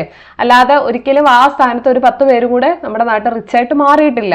അപ്പൊ ആ ഒരു ചേഞ്ച് ഉണ്ടായിട്ടില്ല എന്നുള്ള കാര്യം ഓർത്തു വെച്ചിരിക്കുക. ഇപ്പോഴും പ്രൊഡക്ഷനും സംഭവങ്ങളും എല്ലാം കൺട്രോൾ ചെയ്യുന്നത് കുറച്ച് പേരാണെന്നുള്ള കാര്യം നിങ്ങളൊന്ന് ഓർത്തു വെച്ചിരിക്കുക. അപ്പൊ ഇത് കംപ്ലീറ്റ്ലി സക്സസ്ഫുൾ ആണോ എന്ന് ചോദിച്ചു കഴിഞ്ഞാൽ ഒരിക്കലും സക്സസ്ഫുൾ ആയിട്ട് നമുക്ക് പറയാൻ പറ്റില്ല. ഓക്കെ, അപ്പം എന്താണ്, അപ്പം ഒന്നാമത്തെ കാര്യം എന്ന് പറഞ്ഞു കഴിഞ്ഞാൽ നമ്മൾ ഈ ലാൻഡ് ഡിസ്ട്രിബ്യൂഷന്റെ പ്രശ്നങ്ങൾ വരുന്നുണ്ട്. അതായത് ഇന്നും ഈ പറയുന്ന കുറച്ച് ആൾക്കാർ എന്താണ് ഈ പൂറായിട്ട് കഴിയാനുള്ള കാരണം എന്ന് പറഞ്ഞു കഴിഞ്ഞാൽ ഈ പറയുന്ന പോവർട്ടി എലിവേഷൻ പ്രോഗ്രാംസ് ആയാലും അങ്ങനത്തെ ഉള്ള സംഭവങ്ങളായാലും ഇതെല്ലാം ഈ ആൾക്കാർക്ക് ഇത് ബെനിഫിറ്റ് ആയിട്ടുണ്ടോ എന്ന് ചോദിച്ചു കഴിഞ്ഞാൽ പുറമായിട്ടുള്ള ആൾക്കാരെ ബെനിഫിറ്റ് ചെയ്തിട്ടുണ്ട്. പക്ഷെ എന്നാലും ഈ ലാൻഡ് റിഫോംസ് ഒന്നും കറക്റ്റായിട്ട് നടത്താത്തത് വഴി നമ്മുടെ ഇന്ത്യയിൽ ഈ പറയുന്ന പോലെ എന്ത് ചെയ്തിട്ടില്ല, ലാൻഡ് റിഫോംസ് ഒന്നും കറക്റ്റായിട്ട് നടത്താത്തത് കൊണ്ട് തന്നെ കറക്റ്റായിട്ടുള്ള ആ ഒരു പോവർട്ടി എലിവേഷന്റെ ഗുണം ഈ പാവപ്പെട്ടവർക്ക് അനുഭവിക്കാനായിട്ട് പറ്റിയിട്ടില്ല. കാരണം ഇവർക്ക് വീടിന്റെ പ്രശ്നം ഉണ്ടായിരുന്നു. അപ്പൊ വീടില്ലെങ്കിൽ തന്നെ നമുക്ക് ദാരിദ്ര്യം എന്ന് പറയുന്നത് അതിന്റെ അവര് ചേരികളിൽ താമസിച്ച് പിന്നെ അതിന്റെ ഒരു പടുകുഴിയിലായി പോകും അല്ലെ. നമ്മൾ അതിനൊരു പേര് പറയും വിഷ്യസ് സൈക്കിൾ ഓഫ് പോവർട്ടി. അതായത് പോവർട്ടിയുടെ ആ ഒരു വിഷ്യസ് സൈക്കിളിൽ പെട്ടുപോകും നമ്മൾ. ഓക്കെ, അപ്പം അതുപോലെ തന്നെ അത് ഒന്നാമത്തെ ഒരു പ്രശ്നമാണ്. രണ്ടാമത്തെ ഒരു പ്രശ്നം എന്ന് പറഞ്ഞു കഴിഞ്ഞാൽ ഇപ്പം നമുക്ക് ശരിയാണ് ഈ പോവർട്ടി എലിവേഷൻ പ്രോഗ്രാമുകളൊക്കെ ഉണ്ടെങ്കിലും ഇതിന് വേണ്ട റിസോഴ്സസ് ഒന്നും ആവശ്യത്തിനില്ല എന്നുള്ളത് മറ്റൊരു പ്രശ്നമാണ് അല്ലെ. അതായത് റിസോഴ്സസ് എന്ന് പറയുന്നത് സഫീഷ്യന്റ് അല്ല എന്നുള്ള കാര്യം ഓർത്തു വെച്ചിരിക്കുക, സഫീഷ്യന്റ് അല്ല. അപ്പം അതുപോലെ തന്നെ പ്രധാനമായിട്ടും ഗവൺമെന്റിനെയാണ് ഈ പറയുന്ന പ്രോഗ്രാമുകളെല്ലാം എന്ത് ചെയ്യുന്നത്, പ്രധാനമായിട്ടും ഗവൺമെന്റിനെയാണ് ഈ പ്രോഗ്രാമുകളെല്ലാം ഡിപ്പെൻഡ് ചെയ്യുന്നത്. അതായത് ഗവൺമെന്റ് പൈസ കൊടുത്തില്ലെങ്കിൽ ഈ പ്രോഗ്രാമുകൾക്ക് ഓടാൻ പറ്റത്തില്ല. അപ്പൊ ഇത് ഇംപ്ലിമെന്റ് ചെയ്യണമെങ്കിൽ അവിടെ ഗവൺമെന്റിന്റെ ആവശ്യം വളരെ വളരെ ഇമ്പോർട്ടന്റ് ആണ്. പിന്നെ ഗവൺമെന്റ് കൂടുതലായിട്ട് ഇടപെട്ട് കഴിഞ്ഞാൽ തന്നെ നമുക്കറിയാം കറപ്ഷനും കൂടുതലായിരിക്കും അല്ലെ. കറപ്ഷൻ കൂടുതലായിരിക്കും. ഇത് പലപ്പോഴും ഇത് വേസ്റ്റായി പോകുന്ന ഒരു സന്ദർഭത്തിലേക്ക് വരെ നമുക്ക് അങ്ങനെ വരെ കാണേണ്ടി വരും. അപ്പം അത് പ്രശ്നമാണ്. അതായത് ഗവൺമെന്റ് ഓവറായിട്ട് ഇടപെടുക, കറപ്ഷൻ ഉണ്ടാവുക. അടുത്ത ഒരു പ്രശ്നം എന്ന് പറഞ്ഞു കഴിഞ്ഞാൽ non participation of local level institutions. അതായത് ഈ താഴെത്തട്ടിലുള്ള ഇത് മുകളിൽ മാത്രം കൺട്രോൾ ചെയ്തുകൊണ്ടിരുന്ന ഒന്നും നടക്കത്തില്ല. ഇത് താഴോട്ട് വന്നാൽ മാത്രമേ ഈ താഴെക്കിടയിൽ കിടക്കുന്ന ആൾക്കാർക്ക് ഇതുകൊണ്ട് ബെനിഫിറ്റ് ഉണ്ടാവുള്ളൂ അല്ലേ. അപ്പൊ ലോക്കൽ ലെവൽ ഇൻസ്റ്റിറ്റ്യൂഷൻസ് ഇടപെടാതിരിക്കുന്നത് മറ്റൊരു പ്രശ്നമാണ്. അപ്പൊ ലോക്കൽ ലെവൽ ഇൻസ്റ്റിറ്റ്യൂഷൻസ് ഇടപെടുന്നില്ല. അതുപോലെ തന്നെ ഗവൺമെന്റിന്റെ ഈ പറയുന്ന എന്താണ് പോവർട്ടി ലൈനിന് മുകളിൽ തൊട്ട് മുകളിൽ അല്ലെങ്കിൽ തൊട്ട് താഴെ നിൽക്കുന്ന ആൾക്കാരെ ഒന്നും എന്ത് ചെയ്തിട്ടില്ല, ഗവൺമെന്റിന്റെ ഈ പോളിസികൾ ഗുണപ്പെടുത്തിയിട്ടില്ല എന്നുള്ള കാര്യം കൂടെ നിങ്ങൾ ഓർത്ത് വെച്ചിരിക്കുക. ഓക്കെ, അപ്പം ഒരിക്കലും ഗ്രോത്ത് മാത്രം ഉണ്ടെങ്കിൽ നമുക്ക് ഈ പറയുന്ന പോവർട്ടി ഇല്ലാതാക്കാൻ പറ്റുമോ? പറ്റത്തില്ല. അത് നമ്മുടെ തെറ്റിദ്ധാരണയാണ്. അപ്പൊ ഗവൺമെന്റ് എല്ലാ ആൾക്കാരെയും കൂടി ഈക്വലി പാർട്ടിസിപ്പേറ്റ് ചെയ്യിപ്പിച്ചാൽ മാത്രമേ ഈ പോവർട്ടി എലിവേഷൻ എന്ന് പറയുന്ന സാധനം നമുക്കൊരു സക്സസ്ഫുൾ ആയിട്ടുള്ള രീതിയിലേക്ക് മാറ്റാനായിട്ട് പറ്റത്തുള്ളൂ. അപ്പൊ അതില്ലാന്നുണ്ടെങ്കിൽ അതെന്താണ്, ഒരു ഫെയിലിയർ ആണെന്ന് തന്നെ നമുക്ക് പറയാം അല്ലെ, ഒരു ഫെയിലിയർ ആണെന്ന് പറയാം. അപ്പം സക്സസ് ഉണ്ടായിട്ടുണ്ട് ആദ്യമൊക്കെ, പക്ഷെ ടോട്ടലി നോക്കിക്കഴിഞ്ഞാൽ നമ്മുടെ നാട്ടിലെ ഈ കാര്യങ്ങൾ എന്ന് പറയുന്നത് ഒരു ഫെയിലിയർ ആണെന്ന് പറയാം. ഓക്കെ, അതായത് ഇപ്പൊ നിങ്ങൾ തന്നെ ഒന്ന് ആലോചിച്ച് നോക്കുക. ഇപ്പൊ നമ്മുടെ നാട്ടിലെ പാവപ്പെട്ടവർ കൂടെ ആക്റ്റീവായിട്ട് ഇക്കോണമിയിലേക്ക് കോൺട്രിബ്യൂട്ട് ചെയ്യുമ്പോൾ മാത്രമായിരിക്കും നമുക്ക് ഈ പോവർട്ടി ഒഴിവാക്കാൻ പറ്റുന്നത്. അല്ലാതെ ഇപ്പൊ ഗവൺമെന്റ് ഒരു സൈഡിലോട്ട് മാത്രം ഈ പാവപ്പെട്ട ആൾക്കാർക്ക് വേണ്ട കാര്യങ്ങൾ കൊടുത്തോണ്ടിരുന്നു കഴിഞ്ഞാൽ അതൊരിക്കലും തിരിച്ചു കിട്ടാൻ പോണില്ല. നമ്മൾ എന്നും അത് നോക്കിയിരിക്കും. ഇപ്പൊ പെൻഷൻ കൊടുക്കുക എന്ന് പറഞ്ഞു കഴിഞ്ഞാൽ, അല്ലെങ്കിൽ ഒരു സ്കോളർഷിപ്പ് കൊടുക്കുക, അല്ലെ അവർക്ക് മാസാമാസം പൈസ കൊടുത്ത് അവരെ ഇങ്ങനെ തീറ്റി പോറ്റുക എന്ന് പറയുന്നത് അത് ഒരു രാജ്യത്തിന് നല്ലതല്ല. അതേസമയം എന്തെങ്കിലും ഒരു സ്കില്ലോ സംഭവങ്ങളോ പഠിപ്പിച്ച് അവരെ കൂടി ഇക്കോണമിയിൽ വളരെ ആക്റ്റീവായിട്ട് പാർട്ടിസിപ്പേറ്റ് ചെയ്യിപ്പിക്കാൻ ആർക്ക് പറ്റണം? ഗവൺമെന്റിന് പറ്റണം. എന്നാൽ മാത്രമേ നമുക്ക് ഈ പോവർട്ടി എന്ന് പറയുന്ന സാധനം കുറച്ച് കൊണ്ടുവരാൻ പറ്റൂ. മറ്റേത് പോവർട്ടി അങ്ങനെ തന്നെ നിൽക്കാനേ സഹായിക്കത്തുള്ളൂ, നമ്മൾ ഒരു സൈഡിലോട്ട് മാത്രം ഹെൽപ്പ് ചെയ്തുകൊണ്ടിരുന്നു കഴിഞ്ഞാൽ. ഓക്കെ, അപ്പൊ ആ ഒരു സോഷ്യൽ മൊബിലൈസേഷൻ ഇവിടെ ആവശ്യമാണ്. അതായത് പാവപ്പെട്ട ആൾക്കാരെ കൂടെ അവർക്കൊരു തൊഴിൽ കണ്ടെത്തി കൊടുക്കുകയും ആ ഒരു സ്കിൽ ഡെവലപ്മെന്റ് വഴി അവർക്ക് ഇൻകം കൂടുകയും അവർക്ക് വിദ്യാഭ്യാസം കൊടുക്കുകയും ഒക്കെ ചെയ്യുന്നതാണ് കറക്റ്റ് ആയിട്ടുള്ള രീതി. അപ്പൊ അതിന് വേണ്ടിയിട്ടുള്ള ബേസിക് ആയിട്ടുള്ള ഇൻഫ്രാസ്ട്രക്ചർ ഗവൺമെന്റ് ഒരുക്കി കൊടുക്കണം. സ്കൂളുകൾ ഉണ്ടാവണം, റോഡുകൾ ഉണ്ടാവണം, പവർ അല്ലെ, ഇലക്ട്രിസിറ്റി പോലത്തുള്ള കാര്യങ്ങൾ, കമ്മ്യൂണിക്കേഷൻ സർവീസുകൾ, ട്രെയിനിങ് ഇൻസ്റ്റിറ്റ്യൂഷൻസ് അതൊക്കെ ഉണ്ടാക്കി കൊടുക്കുക. ഇപ്പൊ നമ്മുടെ നാട്ടിലെ ഒരു എഡ്യൂക്കേഷൻ സിസ്റ്റം എന്നൊക്കെ പറഞ്ഞു കഴിഞ്ഞാൽ പക്ക തിയറി ബേസ്ഡ് ആണ് അല്ലെ, തിയറി ബേസ്ഡ് ആണ്. അതായത് പ്രാക്ടിക്കൽ നോളജ് ഒക്കെ നമുക്ക് ഭയങ്കര കുറവാണ്. പക്ഷെ നിങ്ങൾ പുറത്തെ രാജ്യങ്ങളിലൊക്കെ ഇപ്പൊ സിംഗപ്പൂരിലൊക്കെ പോയി കഴിഞ്ഞു കഴിഞ്ഞാൽ നമുക്ക് പ്രാക്ടിക്കൽ നോളജ് ആണ് കൂടുതൽ. പക്ഷെ നമ്മുടെ നാട്ടിലെല്ലാം തിയറട്ടിക്കലാണ്. പക്ഷെ തിയറി പഠിച്ചിട്ട് ഇറങ്ങിക്കഴിഞ്ഞിട്ട് നമുക്ക് ഇത് എവിടെ എങ്ങനെ അപ്ലൈ ചെയ്യണമെന്നൊന്നും അറിയില്ല. ഓക്കെ, ഇത് എവിടെ അപ്ലൈ ചെയ്യണമെന്ന് നമുക്കറിയില്ല. അപ്പൊ അങ്ങനെ ഒരു അവസ്ഥ വരുന്നത് എന്തുകൊണ്ടാണെന്ന് ചോദിച്ചാൽ, അങ്ങനെ ആ ഒരു അവസ്ഥയും കൂടെ ഉള്ളതുകൊണ്ടാണ് നമ്മുടെ നാട്ടിൽ അൺഎംപ്ലോയ്മെന്റ് ഒക്കെ കൂടുന്നത്. അതായത് ആൾക്കാർക്കൊന്നും സ്കില്ലില്ല, എല്ലാവരും കുറെ ഡിഗ്രി ആയിട്ട് ജോബ് മാർക്കറ്റിൽ ഇറങ്ങുന്നു. ഡിഗ്രിക്കാർക്ക് ചെയ്യാൻ പറ്റുന്ന പല ജോലികൾ ഉണ്ടാവും. അപ്പൊ ചിലപ്പം ആ ഒരു ജോലിക്ക് കോമ്പറ്റീഷൻ കൂടും. അപ്പൊ അവരെല്ലാം കൂടെ ഓടിച്ചെന്ന് 10കാരുടെയും +2കാരുടെയും ഒക്കെ ആ ഒരു ലെവലിലുള്ള ജോലികൾ ചെയ്ത് ജീവിക്കുന്നു. അവരവിടെ തന്നെ സ്റ്റിക്ക് ഓൺ ആവുന്നു. അപ്പൊ അങ്ങനെയാണ് അൺഎംപ്ലോയ്മെന്റും ഈ പറയുന്ന പോവർട്ടി ഒക്കെ ഉണ്ടാവുന്നത് അല്ലെ. ചിലപ്പോൾ നമ്മൾ ആ ഒരു ചെറിയ ജോലി കിട്ടുമ്പോൾ തന്നെ അതിൽ സാറ്റിസ്ഫൈഡ് ആയിട്ട് അവിടെ നിന്ന് വീട് വെക്കുകയും അതും ഇതും ഉണ്ടാക്കുകയൊക്കെ ചെയ്യും, കാർ വാങ്ങിക്കുകയൊക്കെ ചെയ്യും, ലോണാവും, കടവാവും. നമ്മൾ ഈ പറയുന്ന വീണ്ടും ആ ഒരു പോവർട്ടിയിലേക്ക് തന്നെ, ആ ഒരു പടുകുഴിയിലേക്ക് തന്നെ വീണു പോവാണ്. അപ്പൊ അതിൽ നിന്നൊരു ചേഞ്ച് ആണ് നമുക്ക് വേണ്ടത്. അപ്പൊ അവിടെ നിന്ന് മാറിയിട്ട് നമ്മൾ കുറച്ചുകൂടെ ഒന്ന് ചിന്തിച്ചു കഴിഞ്ഞാൽ അതേ ആൾക്കാർക്ക്, അതായത് ഒരു 5ാം ക്ലാസ് വരെ നമ്മൾ ബേസിക് എഡ്യൂക്കേഷൻ കൊടുത്തിട്ട് അതിനുശേഷം ഇവർക്ക് വേണ്ട സ്കില്ലുകൾ കൊടുക്കുക.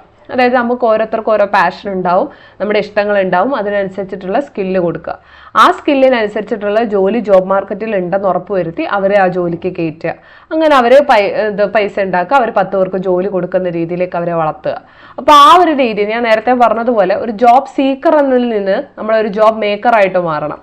അതായത് വെറുതെ നമ്മൾ ജോലി അന്വേഷിച്ചുകൊണ്ടിരിക്കരുത്, പകരം ഒരു 10 പേർക്ക് അല്ലെ ഒരാൾക്ക് വേണ്ട, 10 പേരെ വേണ്ട, ഒരാൾക്കെങ്കിലും നമുക്ക് ജോലി കൊടുക്കാൻ പറ്റണം.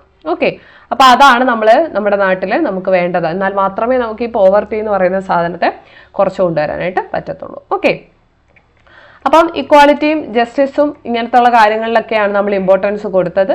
അപ്പൊ ഇന്ത്യയിലെ തന്നെ ഏറ്റവും വലിയൊരു പ്രശ്നമാണ്, സത്യം പറഞ്ഞാൽ ഇന്ത്യ ഫേസ് ചെയ്യുന്ന ഏറ്റവും വലിയൊരു വെല്ലുവിളി എന്നൊക്കെ നമുക്ക് പറയാം പോവർട്ടി എലിവേഷൻ എന്ന് പറയുന്നത്. ഓക്കെ, അപ്പം ഈ പാവത്തുങ്ങളുടെ എണ്ണമൊക്കെ നന്നായിട്ട് കുറഞ്ഞിട്ടുണ്ട്. പക്ഷെ നമുക്കറിയാം ഈ പറയുന്ന ഇന്ത്യ മൊത്തം എടുത്തു കഴിഞ്ഞു കഴിഞ്ഞാൽ പുവറായിട്ടുള്ള ആൾക്കാരുടെ എണ്ണം ഭയങ്കരമായിട്ട് കുറഞ്ഞിട്ടുണ്ട്. പക്ഷേ നമ്മളിപ്പോഴും ഈ പോവർട്ടി എലിവേഷൻ എന്ന് പറയുന്നത് അത് 0യിലേക്ക് എത്തിക്കാൻ ഇപ്പോഴും കിടന്ന് പാടുപെടുകയാണ് അല്ലേ.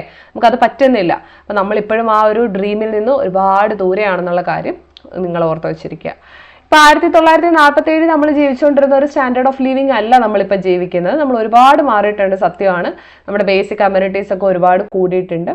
പക്ഷെ ആ ഒരു പെർഫോമൻസ് അത്രയ്ക്ക് അങ്ങോട്ട് ബെറ്റർ ആണോ എന്ന് ചോദിച്ചു കഴിഞ്ഞാൽ അല്ല. അപ്പം നമ്മൾ ഒരുപാട് ബെറ്റർ ആയിട്ടുണ്ട്, പക്ഷെ എന്നാലും ഇനിയും നമ്മൾ ഒരുപാട് ബെറ്റർ ആവാൻ കിടക്കുന്നു അല്ലേ. ആ ഒരു ഡെവലപ്മെൻറ്റിൻ്റെ ആ ഒരു സക്സസ് എല്ലാവരിലേക്കും എത്തിയിട്ടില്ല എന്നുള്ള കാര്യം നിങ്ങളൊന്ന് ഓർത്തിരിക്കുക അല്ലേ. അതായത് ചില വിഭാഗം ആൾക്കാർ, അല്ലെ ഈ പറയുന്ന പോലെ നമ്മുടെ എക്കോണമിയിലെ ചില വിഭാഗം ഇപ്പോഴും അണ്ടർ ഡെവലപ്ഡ് ആയിട്ട് തന്നെ കിടക്കുകയാണ്. അവർ ഈ പറയുന്ന വിഷ്വസ് സൈക്കിൾ ഓഫ് പോവർട്ടി, അതായത് നമ്മുടെ ഈ പോവർട്ടി എന്ന് പറയുന്ന ഒരു സൈക്കിളാണേ. അതായത് നിങ്ങളിപ്പം ഒരു പണക്കാരൻ പാവപ്പെട്ടവനാവാനും ഒരു പാവപ്പെട്ടവൻ പണക്കാരനാവാനും, പാവപ്പെട്ടവൻ പണക്കാരനാവാൻ പിന്നെയും ടൈം എടുക്കും, പക്ഷെ ഒരു പണക്കാരന് പാവപ്പെട്ടവനാവാൻ ഒരുപാട് ടൈം വേണ്ട. അതായത് ഈ പോവർട്ടി എന്ന് പറയുന്നത് സൈക്കിളാണ്. അപ്പോൾ അതിലേക്ക് എത്തുക എന്ന് പറഞ്ഞു കഴിഞ്ഞാൽ കുറച്ച് ബുദ്ധിമുട്ടാണ് അല്ലേ. അതിൻ്റെ പുറത്ത് കടക്കുക എന്ന് പറഞ്ഞാൽ കുറച്ച് ബുദ്ധിമുട്ടാണ്. സോ അങ്ങനത്തുള്ള സ്റ്റിൽ അങ്ങനെയുള്ള ആൾക്കാർ നമ്മുടെ ഇന്ത്യയിലുണ്ട്. അപ്പോൾ അവരെയൊക്കെ പുറത്ത് കൊണ്ടുവരേണ്ടത് നമ്മുടെ കൂടെ കടമയാണ് കേട്ടോ. നമ്മളിതൊക്കെ വെറുതെ തിയറിയായിട്ട് പഠിച്ചു കളയാതെ ഇതൊക്കെ എവിടെ അപ്ലൈ ചെയ്യണമെന്നും കൂടെ ഒന്ന് ആലോചിച്ച് നോക്കുക. ഓക്കെ, നിങ്ങൾ പഠിക്കുന്ന തിയറിയാണ്, അപ്പോൾ അത് നമ്മുടെ ഇന്നത്തെ സർക്കംസ്റ്റൻസിൽ നമുക്ക് ഉപയോഗിച്ച് അതിൻ്റെ ഒരു സൊല്യൂഷൻ കണ്ടെത്താൻ കൂടെ നിങ്ങൾ ചിന്തിക്കുക. ഓക്കെ, അപ്പോൾ ഇതാണ്. അപ്പം നമ്മുടെ അടുത്ത് ചിലപ്പം പോവർട്ടി എലിവേഷൻ്റെ ക്രിറ്റിസിസം എന്നുള്ള രീതിക്ക് ക്വസ്റ്റ്യൻസ് ചോദിക്കും. അപ്പോൾ ഇത്രയും കാര്യമാണ് നമുക്ക് പോവർട്ടി എന്ന് പറയുന്ന ചാപ്റ്ററിൽ ഡിസ്കസ് ചെയ്യാനുള്ളത്. നിങ്ങൾക്ക് എല്ലാവർക്കും മനസ്സിലായെന്ന് വിശ്വസിക്കുന്നു. അപ്പോൾ ഇന്ന് തന്നെ ഇത് നന്നായിട്ട് പഠിക്കുക. ഡൗട്ട്സ് ഉണ്ടെങ്കിൽ ചോദിക്കുക. Thank you.